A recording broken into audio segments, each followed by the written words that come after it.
안녕하세요. 참여연대가 만드는 진지하고 재미있는 팟캐스트 참팟입니다. 저는 참여연대 활동가 김희순입니다. 안녕하세요. 참팟이 한창 왕성하게 방송 활동을 하다가 잠시 휴식기를 가지고 시즌3로 돌아왔습니다. 시즌2에는 안진걸 사무처장, 정태인 칼폴라니 연구소 소장, 한상희 건국대 로스쿨 교수와 함께 했는데요. 시즌3에는 견제되지 않는 권력은 부패하죠. 그래서 검찰개혁을 시작으로 주요 국가 권력의 문제에 대해 심층적으로 알아보는 방식으로 팟캐스트를 진행해 보려고 합니다. 그 첫 번째 순서로 우리나라 권력 집단으로 맹위를 떨치고 있는 검찰 문제를 다루려는데요. 먼저 초대 손님 두 분을 소개해 드릴게요. 우선 참팟의 영원한 짝꿍 한상희 건국대 교수님입니다. 안녕하세요. 반갑습니다. 네, 한상희 교수님은 참여연대 사법감시센터 실행위원으로 오랫동안 활동해 오시고 참여연대 팟캐스트 참팟 시즌2에서도 고정 진행자로 맹활약해 주셨는데요. 시즌3에서도 기대가 큽니다. 네, 기대만 하십시오. 네, 그리고 오늘 스페셜 게스트 임수빈 변호사님 모십니다. 안녕하세요. 네, 안녕하세요. 임수빈입니다. 네, 임수빈 변호사님은 2008년 광우병 사태가 있었을 때 당시 광우병 위험성을 보도한 PD수첩 사건을 담당하셨던 검사이기도 하셨는데요. 제작진을 기소하라는 검찰 수뇌부의 지시를 거부하고 무혐의 의견을 주장하시다가 결국 그 다음에 검사직을 그만두고 지금은 변호사로 활동하고 계십니다. 또한 2015년 특별감찰관 후보로 추천되기도 하셨고 작년에는 박영수 특검팀 특검보로도 추천되기도 하였는데요. 검찰개혁 특집에 맞춤한 분이라서 이렇게 특별히 게스트로 모셨습니다. 잘 부탁드립니다. 감사합니다. 정말 잘 부탁드립니다. 네, 오늘은 검찰개혁 이야기를 하려고 하는데요. 그 전에 앞서서 검찰이 도대체 뭘 하는 곳인지를 먼저 이야기해 보는 게 좋을 것 같습니다.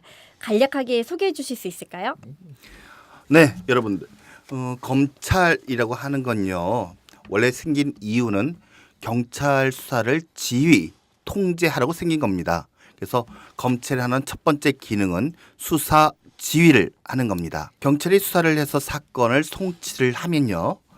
검찰에서 경찰 수사가 제대로 되는지 확인을 하거든요. 그 확인을 하는 과정에서 다시 한번 피의자를 조사를 한다든지 또는 참고인에 대해서 확인한다든지 이것을 수사라고 합니다. 수사한 결과 이 사람에 대해서는 기소를 해야 되겠다. 저 사람에 대해서는 불기소를 해야 되겠다 하게 되면 사건에서 처분을 하는데요. 특히 기소하는 것을 공소제기라고 합니다. 그래서 재판이 시작이 되면요. 거기에는 검사가 참석해서 공소유지를 하고요.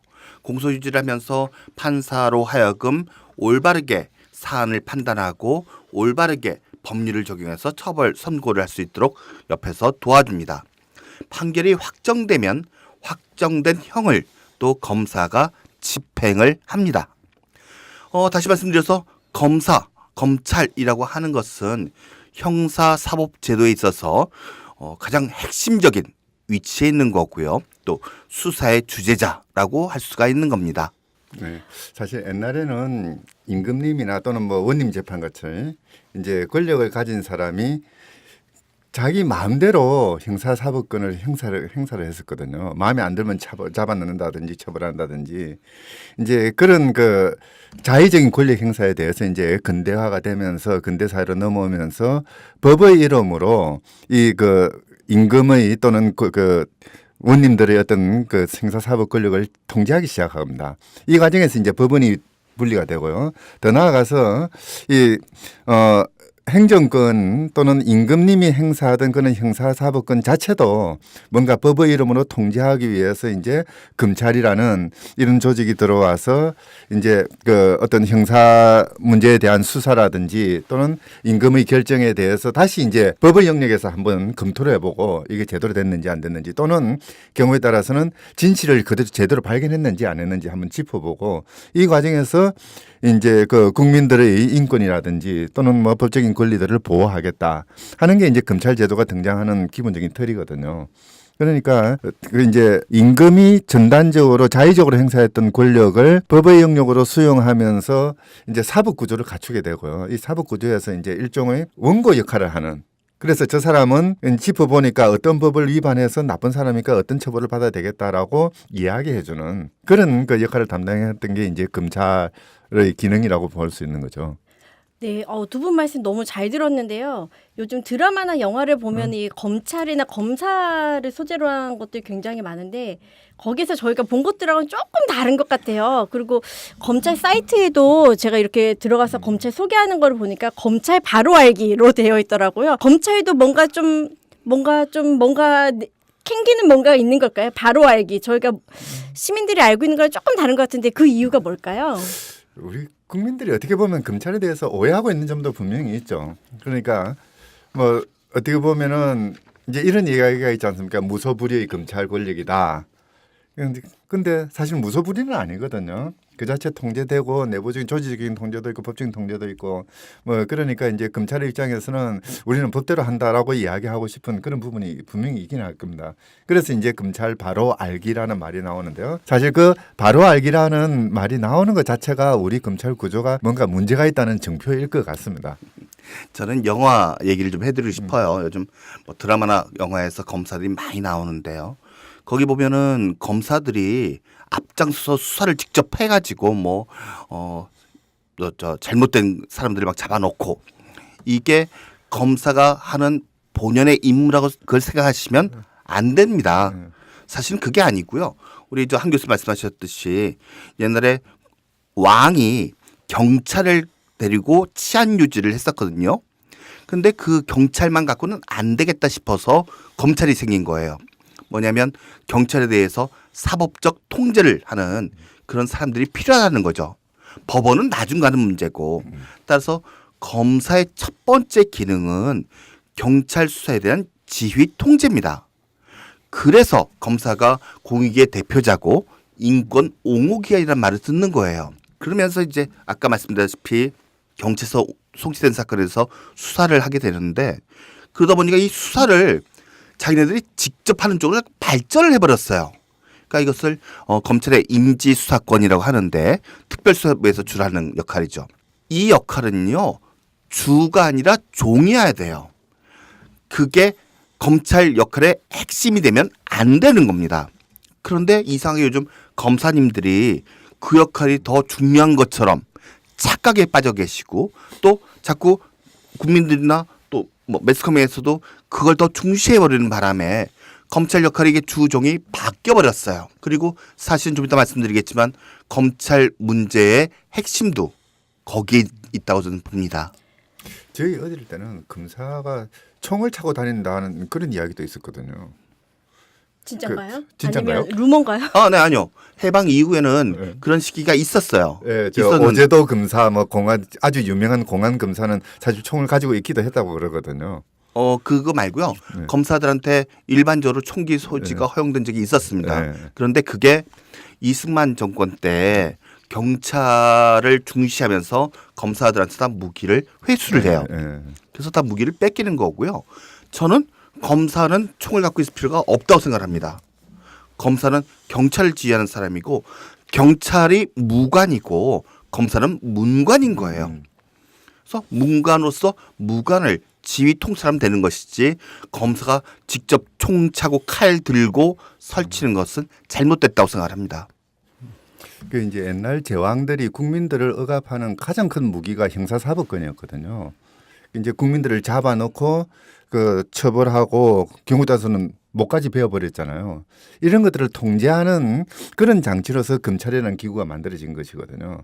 이제 그러다 보니까 검찰은 임금이나 또는 임금의 수족처럼 부릴 수 있는 경찰이 휘두르는 칼을 막아주는 일종의 방패 내지는 칼집의 역할을 하는 거죠. 네. 저는 또 일반 시민들이 좀 생각하는 것 중에 아까 뭐 인권 옹호 기관이고 공익을 대표하는 게 검찰이고 검사라고 하는데 실질적으로는 그런 권한들을 조금 뭐 검사 비리가 발생했을 때는 좀 약하게 기소하고 수사하고 좀 봐주게 해준다는 느낌이 있는데 이것도 잘못 알고 있는 걸까요? 사실 좀 그런 느낌이 강하죠. 그 뭐 실제 그게 잘못 알고 있다기보다는 뭐 이렇게 이야기할 수는 있죠. 모든 조직은 다 팔은 안으로 굽는다는 원칙이 적용되기는 합니다. 그런데 이제 문제는 검찰은 방금 말씀드렸듯이 어떤 국가 권력을 통제하고 견제하고 그럼으로써 국민들을 보호해주는 그런 역할이 부여되어 있는 만큼 그리고 그 행동의 기준은 법이어야 하는 만큼 검찰은 다른 그 어떤 국가기관보다 좀 더 높은 그 적법성, 합법성의 요청이 있다고 할 수가 있거든요. 그런데 이제 검찰 내부에서 비리가 있다든지 뭐 이렇게 되는 경우에 이제 다른 국가기관보다는 더 가혹하고 더 심하게 처벌을 하고 그러면서 검찰 조직의 그 청렴성이라든지 또는 국민의 신뢰를 확보하는 이런 장치를 마련해야 되는데 우리 검찰은 그동안 행태를 보면은 조금 그런 국민적인 기대로부터 좀 어긋나지 않았나 싶은 생각이 들기는 합니다. 그 공의의 대표자 인권 옹호 기관에 대한 얘기를 좀 해드릴게요. 자꾸 이제 검사님들이 잊어먹는 건데요. 어떤 사건에서 수사를 하게 되면 피의자, 피고인에 대해서 유리한 증거도 검사는 수집을 해야 되고요. 또 수집이 되면 그걸 법정에 제출해서 피고인에게 유리하게 해줘야 돼요. 검사가 누구를 처벌하는 데에만 너무 몰두를 하면 안 된다는 겁니다. 검사는 단순한 원고가 아니에요. 공소를 제기하고 공소를 유지하지만 때로는 피고인한테 유리한 증거가 나오면 그것도 법정에 내놓고 다 재판 끝나고 나서 그렇구나 하면 무죄를 구형할 수도 있어야 되는 겁니다. 그런 일을 못하니까 문제가 되는 것이고 그런 일을 못하니까 국민들이 불신을 하는 것이죠. 네. 이렇게 불신의 마음속 깊이 자리 잡고 있는 것 같아요. 특히 뭐 작년에는 뭐 검사 비리가 한두 건이 아니었잖아요. 뭐 홍만표, 진경준, 김영준 그리고 뭐 우병우 전 민정수석까지 해서 그 전현직 검사들의 비리 사건이 줄줄이 터져서 특히나 국민들이 가지고 있는 그런 불신이라던가 실망감은 굉장히 컸던 해였던 것 같습니다. 이런 문제들이 자꾸 발생하는 이유가 뭘까요? 사실 검찰의 역할은요. 국가 권력의 행사에 대해서 법적인 통제를 하는 것이거든요. 그래서 어떻게 보면 검찰은 국가 권력의 한 편이 아니라 국가 권력의 그 옆에 서서 국가 권력을 이제 견제하는 그런 역할을 해줘야 되는데요. 우리의 그 검찰 역사를 보면은 상당히 많은 부분 검찰이 권력의 중심축에 들어가서 국가 권력을 통제하는 것이 아니라 오히려 국가 권력을 강화하고 그것을 법의 이름으로 포장해주는 그런 역할들을 해왔던 경험들이 있는 거죠. 이제 그러다 보니까 국민들이 그렇지 않아도 검찰 권력은 강대한데 그 강대한 검찰 권력들이 경우에 따라서는 정권의 입맛에 따라서 정권의 요구에 따라서 그 다른 행보를 보이더라. 뭐 이런 것들을 경험하면서 이 검찰에 대한 불신을 계속 쌓아온 게 아닌가 싶은 생각이 듭니다. 뭐 검찰 공화국이라는 그런 비아냥 섞인 표현도 바로 이런 그 검찰에 대한 불신에서 나오는 거겠죠. 변호사님의 생각은 어떠시죠? 저는 뭐 이런 말씀을 좀 드리고 싶습니다. 나중에 이제 공수처를 왜 만들어야 되는지에 대해서 그 대목에서 말씀드리려고 했는데요. 검사님들이 어떤 생각을 쭉 갖게 되냐면 감히 누가 날 건드려 하는 생각에 빠지게 돼요. 저 또한 한 20년 가까이 검사를 했었는데요. 저도 검사할 때 그런 생각이 있었어요. 지금 검사님들 중에 많은 분들이 그런 생각을 갖고 계시지 않나 싶고요. 따라서 검찰 개혁을 하려면 그 생각을 바로잡아 드려야 됩니다.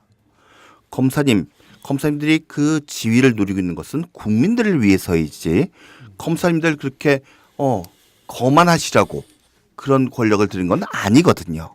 그래서 그 의식을 전환시켜야 되는데 내부적으로 전환돼야 되겠지만 안 되면 외부적으로 제도를 만들어서라도 그 의식을 전환시켜드리는 게 맞다고 봅니다.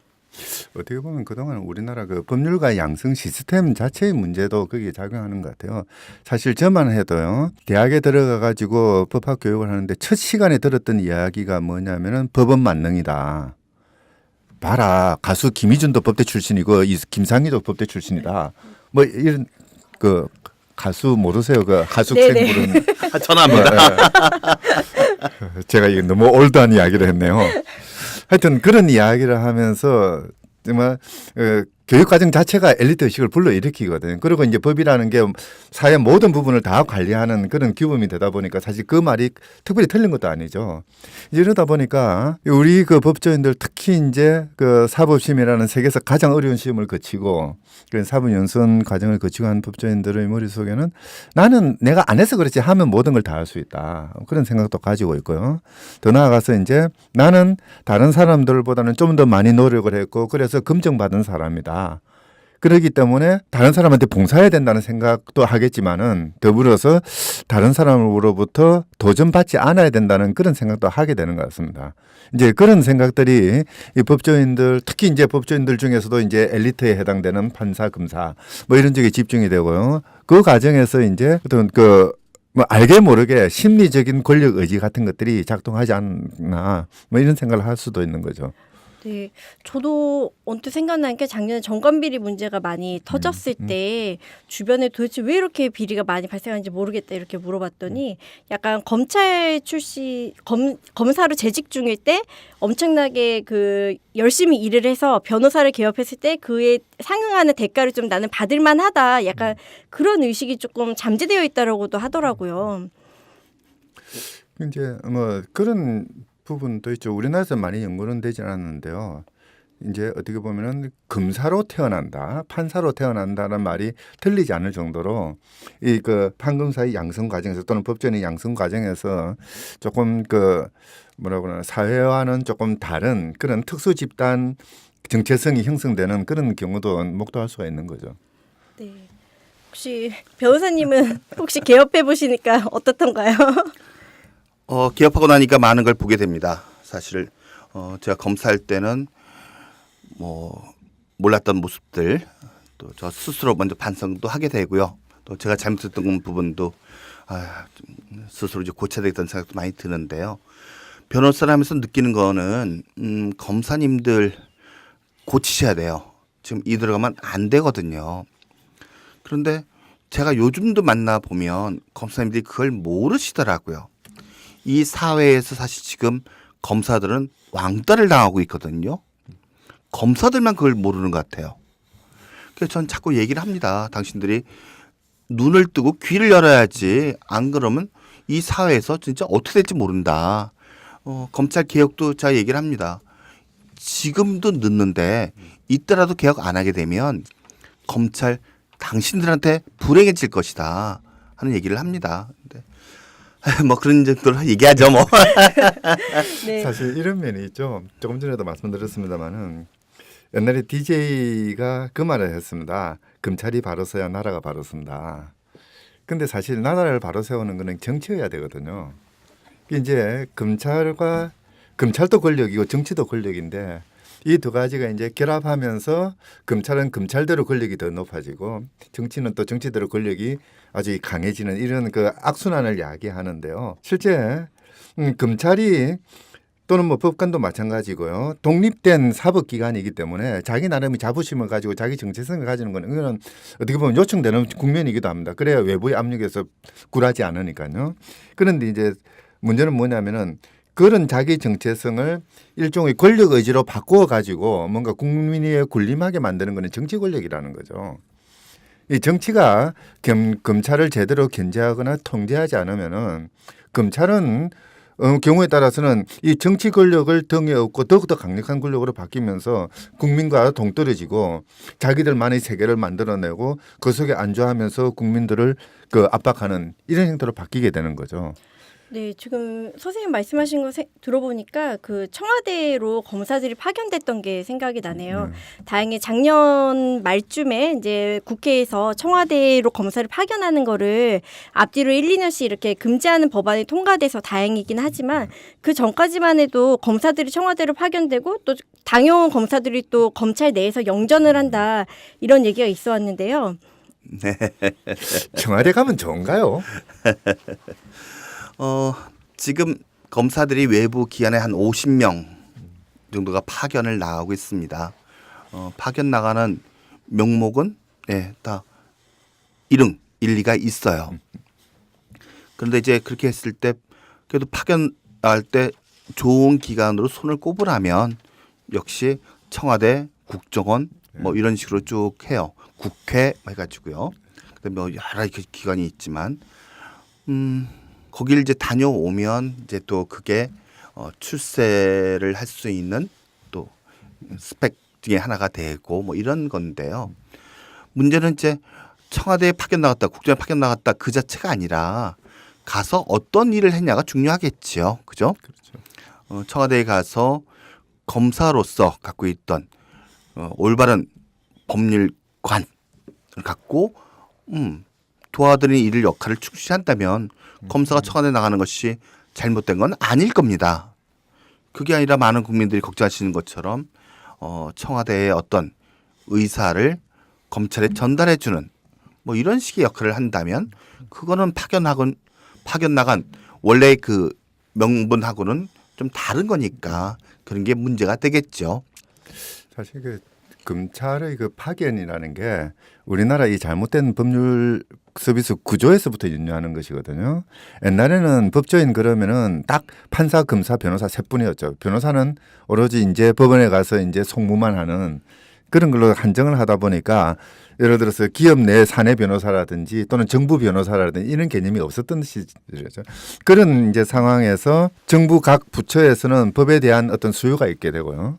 이제 이런 부분들을 감당하려고 하니까 할 수 없이 정부 소속, 행정부 소속 공무원인 검사의 파견을 요청할 수밖에 없는 것이고 또 검사는 당연히 거기 가서 정부의 일을 도와줘야 되는 그런 상황이었는데요. 그게 이제 어찌 잘못 이제 그 과정을 거치다 보니까 특히 이제 국정원이나 또는 청와대 뭐 이런 권력기관에 검사가 파견되면서 검사 스스로 권력화되는 이런 양상들을 그 만들어냈던 거 이게 요즘 와서 이제 큰 문제로 부각되고 있는 것이고요. 실제 지금도 그런 부분은 이제는 과거하고는 달라졌죠. 이 법조인이라고 하면은 판사, 검사, 변호사만 있는 것이 아니라 사내 변호사도 있고 정부 변호사도 있고 지금 대학 교수도 있고 뭐 엄청나게 많지 않습니까? 그렇다면 이제 정부에서는 그 정부 내에서 필요한 법률 서비스 수요는 이거는 별도의 소속 변호사를 선발한다든지 뭐 이런 식으로 해서 자체적으로 충당하도록 해야 되는 것이지 굳이 검찰의 파견을 요청해서 검찰과의 어떤 그 커넥션을 만들어낸다든지 그렇게 할 필요는 없는 것이죠. 교수님 말씀 맞는데요. 근데 오히려 요즘 최근에 들어서 벌어지는 현상은 파견되는 검사가 늘고 있어요. 파견되는 기관도 늘고 그렇죠. 있고. 네. 근데 그 부처에도 교수 말씀하신 대로 변호사를 딱 뽑고 있어요. 그럼에도 불구하고 검사를 파견 보내달라고 얘기해서 검찰에서 파견을 보내는데요. 이게 사실은 이유가 따로 있는 겁니다. 파견 받는 기관에서는 검사가 와 있으면 든든해요. 든든하다고요. 참 좋은 거예요. 제가 감히 그 말을 못했는데 말해주셔서 고맙습니다. 파견 가는 검사 입장에서는 일종의 안식년이에요. 그렇죠. 한 2년 정도 가는데요. 현장에서 근무할 때보다 훨씬 편하거든요. 그리고 또 파견 간 기관에서는 아까 드렸던 말씀처럼 든든한 사람이 왔으니까 잘 대접해 주죠. 카드도 주고 뭐 해서. 그래서 서로 간에 좋은 거예요.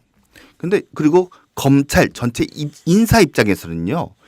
중견 검사들이 약간 앉힐 자리가 보직이 모자라거든요. 그러니까 인사 관리 차원에서도 좋은 거예요. 이렇게 로테이션 시키면서. 그렇죠. 근데 그에 따라서 벌어지는 폐해는 이게 뭐 검사가 저기까지 나가서 뭐 하시나 하는 생각이 드는 거고요.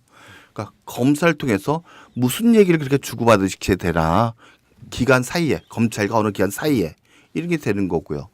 또 사실은 지금 검찰이 자꾸 일손이 딸린다 그러거든요. 지금 파견 나가 있는 검사들이 사실은 중견 검사들이에요. 일 엄청 잘할 나이고 그만큼 수준도 있고 능력도 있고. 참 능력이 피게 올랐던 예, 그런 그 사람들 다시 경우였죠. 검찰로 오시라고 해서 검찰에서 검사 일을 하게 하는 게 더 맞습니다. 네, 진짜 사실 그런 것 그 같아요. 우리나라의 그 검찰이 하는 역할은 전 세계 검찰 중에서도 가장 많다고 봐야 될 거거든요. 그런데 아주 특이한 게요. 그렇게 많은 일을 하면서도 특히 이제 유럽 같은 경우를 비교해 보면 인구 대비로 따져 보면요, 그 절반 수준밖에 안 돼요. 검찰 숫자가. 업무는 다른 어떤 나라보다 많은 업무를 처리하면서 그 숫자는 일반적인 그 평균에 따져서 뭐 절반 정도밖에 안 되는 뭐 이러다 보니까 검찰의 업무 부담이라는 것도 엄청난데요. 바로 그 때문에라도 검찰의 그 수는 늘어야 된다고 이야기를 할 수 있는 상황인데 그럼에도 불구하고 그 검찰 중에서 가장 일을 잘하는 가장 활성한 그 원기 활성한 시기의 검찰을 외부 기관에 파견시키는 거는 이거는 뭔가 잘못된 제도인 것 같아요. 두 분 말씀 들어보니까 우리가 작년에 촛불 집회를 하면서 검찰도 공범이다라는 구호가 정말 계속 나왔거든요. 왜 그런 일이 발생했는지 이 국정농단 사태에 검찰이 기여라고 해야 되나요? 그 기여한 바가 뭔지가 이렇게 어렴풋이 다시금 기억이 납니다. 그래서 문재인 정부가 들어섰을 때 검찰 개혁을 가장 먼저 하겠다라고 약속을 하기도 했는데요. 저희 민정수석을 그동안 검찰이 계속 해오다가 검찰 출신이 아닌 사람을 임명함으로써 그 검찰 개혁의 신호탄을 쐈다 이렇게 시작을 했는데 지금까지 진전된 추진된 검찰 개혁이 뭐가 있을까요? 저는 참 막상 대답하기가 참 어렵네요. 저는 왜 그러냐면은 이제 촛불의 결과로 새로운 정부가 들어서고 그리고 한 6개월이 지났으면은 검찰에 대해서는 상당히 많은 변화가 있어야 될 거다 생각하는데 별로 변화된 것 같지는 않아요. 네, 아직까지는 눈에 띄는 변화라고는 법무부에서 지금까지 검사장들이 맡고 있던 실국장 자리 몇 자리가 네. 좀 민간이 왔다는 것 그렇죠. 말고는요. 지금 현 정부에서 추진하고 있는 것 가장 큰 게 공수처 문제와 검경 수사권 문제인데요. 네. 그거는 뭐 지금 아직 현실화된 게 아니고요. 그다음에 저는 다른 각도에서 말씀드리고 싶은 게 있습니다. 저희들 지금 국민들 상대로 신뢰도 조사를 해보면요. 검찰에 대한 신뢰도가 20%가 채 안 돼요. 제일 꼴찌입니다. 형사사법에 관련되는 5개 기관을 해보면 꼴찌예요. 저도 검사 출신인데 이건 너무나 부끄럽고 창피해요. 제가 검사를 할 때 법무부에 있을 때 처음 그걸 해봤는데요. 검찰의 신뢰도가 40몇 %였어요. 그때 제가 어떻게 변명을 했냐면 검찰청에 오르시는 분들은 가해자가 있고 피해자가 있다. 그래서 검사가 기소를 하면 가해자는 불만하고 피해자는 조타를 실 것이고 불기소하면 반반 되니까 결국에 검찰 신뢰도는 맥시멈이 50%다. 거기서 40몇 % 나온 거니까 이건 80점 맞은 겁니다라고 제가 그 논리를 개발을 했었어요. 뭔가 반박 불가능한 논리인 것 같다. 그런데 그 논리가 사실은 잘못된 거더라고요. 왜냐하면 지금 지도가 20%가 채 안 되는데요. 제가 변호사 생활 지금 9년 차입니다만 제가 이렇게 쭉 해보면 지금은 검찰에서 조사를 받고 나온 사람은 가해자건 피해자건 아무런 관련 없는 참고인이건 다 검찰을 싫어하게 돼 있어요. 나오는 순간에 난 이 동네 다시는 쳐다보지 않겠다고 얘기를 하는 게 태반입니다. 그 이유가 뭐냐면 아까 이 정부가 얘기하는 큰 거 말고요. 소소한 거지만 수사 방법, 수사 방식이 잘못됐다는 거예요. 왜냐하면 제일 먼저 겪는 건 검사실에 갔을 때 오만한 검사의 모습, 큰 소리 치는 수사관의 모습을 대한다고요. 내가 피해자인데 왜 저러지? 피의자도 난 사실 죄도 없이 억울하게 고소하면서 온 사람인데 왜 저러지? 참고인은요 바빠 죽겠는데 오라오라 해서 갔더니 왜 나한테 소리치지? 그것도 네. 가자마자 뭐 조사하는 것도 아니고 한참 기다려야 되고. 네. 뭐 진술서 쓰라 그러고 이런 것부터가 검찰에 대한 불신을 쌓게 만드는 겁니다. 검찰 스스로 자기네들 불신하라고 만들고 있는 거거든요. 이 대목 관련해서 제가 좀 드리고 싶은 게 여러 가지가 있어요. 뭐 순서대로 말씀을 드리면 먼저 검찰에서 소환을 합니다. 사람을 부르는데요. 요즘 다 핸드폰 갖고 있고 삐리리 걸어서 내일 2시까지 오세요 그래요. 요즘 현대인들 쳐놓고 안 바쁜 사람이 어디 있냐고요. 근데 내일 2시까지 오라고 하면요. 그나마 참고인이 뭐라고 하실지 몰라도 피의자로 돼 있는 사람은요. 뭐 내일 다른 약속 있다는 말을 못합니다. 내일 가서 어떤 대접 받을지도 모르는데 어떻게 수사받고 어떻게 처리될지도 그렇죠. 모르는데 그냥 네 해요. 네. 왜 검찰은 그렇게 오만하게 소환을 하냐부터 시작을 하는 거예요. 검찰이 소환을 하는데 어떤 사건에서 보면 같은 사람을 70번을 소환하는 경우가 있었어요. 이게 말이 됩니까? 사실이에요. 판결문에 다 있는 얘기예요. 이렇게 산 사람을 소환하면 안 되잖아요. 검찰청은 자기네들이 근무한 데지 거기 불려가는 사람은 죽기보다 싫은 건데 70번씩 불려. 그래서 소환하는 시기, 소환하는 횟수 같은 걸 다 제한을 두는 게 맞다는 거죠. 검찰이 수사를 할 때 조금 다른 얘기입니다만 표적 수사를 하거나 타건 압박 수사라고 이건 제가 제 논문에서 처음 지어낸 단어인데요. 뭐 표적 수사는 잘 아실 거예요. 범죄가 발생한 다음에 수사를 하는 것이 아니라 어떤 사람 먼저 정해놓고 탈탈 털어서 범죄를 찾아내는 걸 표적수사라고 하죠. 이것도 안 되는 얘기고요. 공익의 대표자고 인권 옹호 기관인 검사가 그런 짓 하면 안 되지 않겠습니까? 너무나 당연한 건데요. 그럼 이걸 하지 않고 있다고 장담할 수 있냐? 잘 모르겠어요. 더 심각한 문제는 일로 넘어갑니다. 타건 압박 수사라고 해서 쉽게 풀었으면 이렇습니다. 검사는요, 뭐 뇌물에 관한 증거를 입수해서 어떤 고위 공직자를 잡아놓고 싶어요.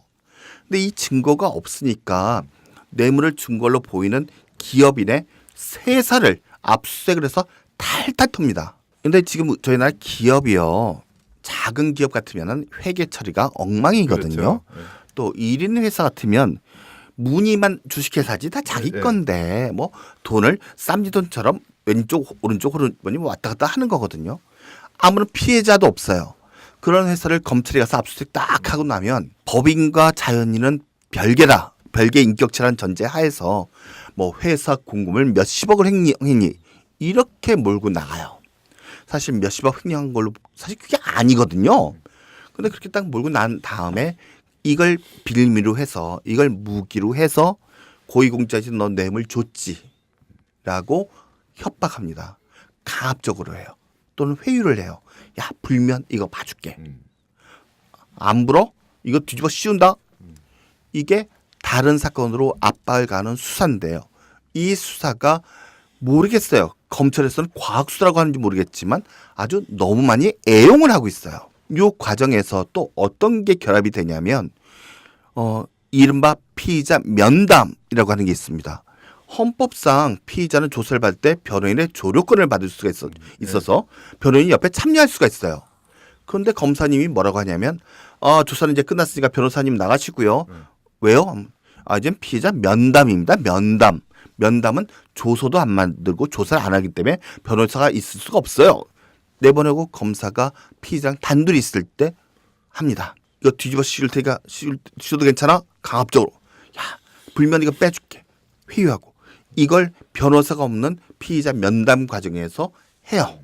그 과정에서 검사로부터 압박, 회유를 당한 피의자는요. 나와서 엉엉 웁니다. 제 앞에서 엉엉 웁니다. 때로는 한강다리로 갑니다. 그래서 매년 많은 분들이 자살하고 계신 거예요. 여기에 대해서 검찰은요. 우리 고문 안 했다고 얘기를 합니다. 고문하는 건 맞아요. 그때 고문은 육체적, 물리적으로 때리는 걸 얘기하는 거거든요. 지금 누가 때리겠어요? 안 때리는 거 안다고요. 그러나 이렇게 심리적, 정신적으로 압박을 가하고 회유를 하는 이것은 그 고문에 관한 형법 조문에 그대로 있는데요. 정신적 가혹행위예요. 그래서 저는 이건 범죄라고 생각하고 민법상 불법행위라고 생각을 해요. 이것을 검사님들이 오늘도 하고 계십니다.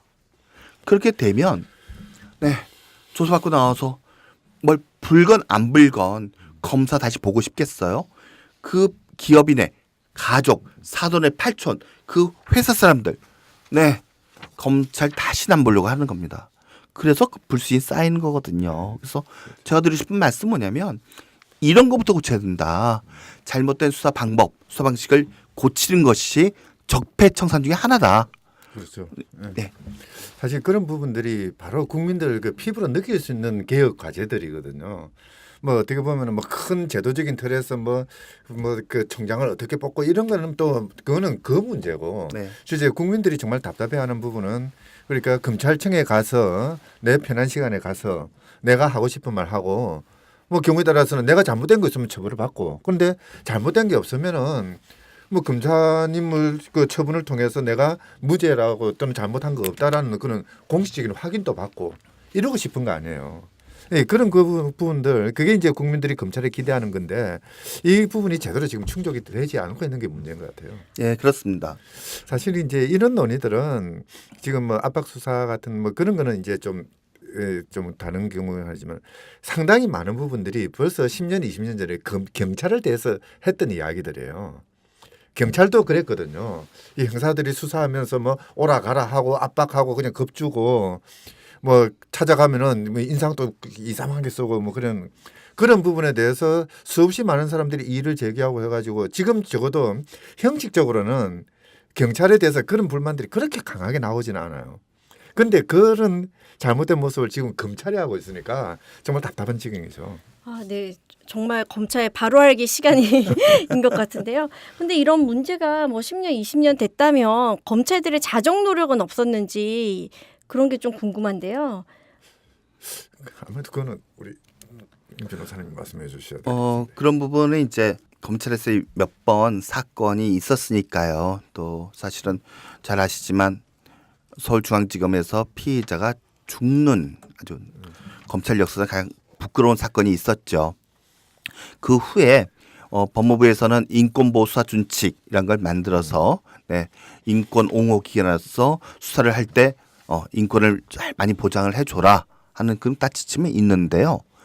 그런데 이게 이상하게 특수부 쪽에 가면 그렇죠. 그런 거는 별로 의미가 없어져요. 네, 그러니까 그런 게 문제고 따라서 지금이라도 이런 부분에 대해서는 개혁을 해야 되겠다는 생각이 듭니다. 네. 사실 그 이제 특수부 소관 업무라는 게 대부분의 공직자 뇌물 뭐 이런 부분인데요.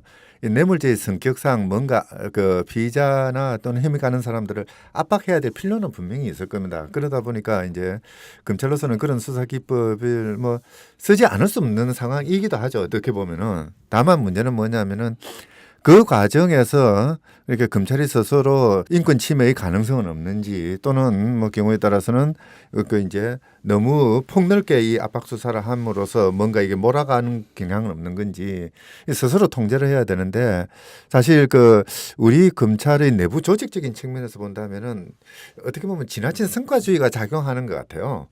그러니까 과정보다는 수사의 과정이나 뭐 또는 인권 보호의 어떤 그 뭐 이런 것들은 사실 눈에 잘 안 들어오잖아요. 문제는 뭐냐면 어떤 고위공직자를 어떤 뇌물자로 처분해 가지고 그 뭐 징역 몇 년 선고가 났다 하는 이런 성과를 중심으로 하다 보니까 그런 무리한 그 수사도 이루어지는 것 같아요.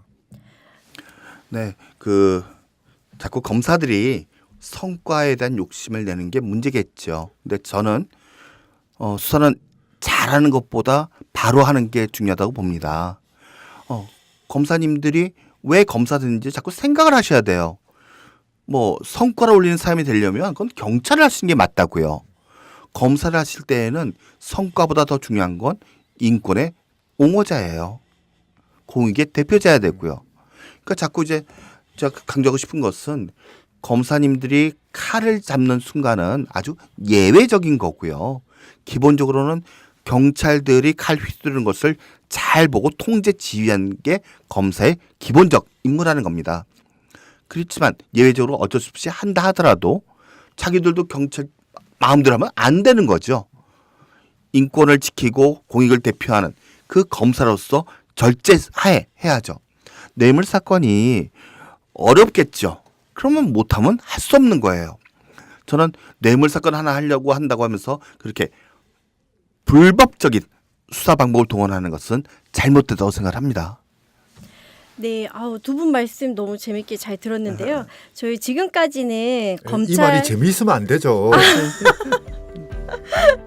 매우 침통한 마음으로 예, 지금까지 저희 검찰의 전반적인 문제점에 대해서 좀 살펴봤는데 저희가 이제 공수처에 대해서 조금 얘기를 좀 더 해볼까 해요.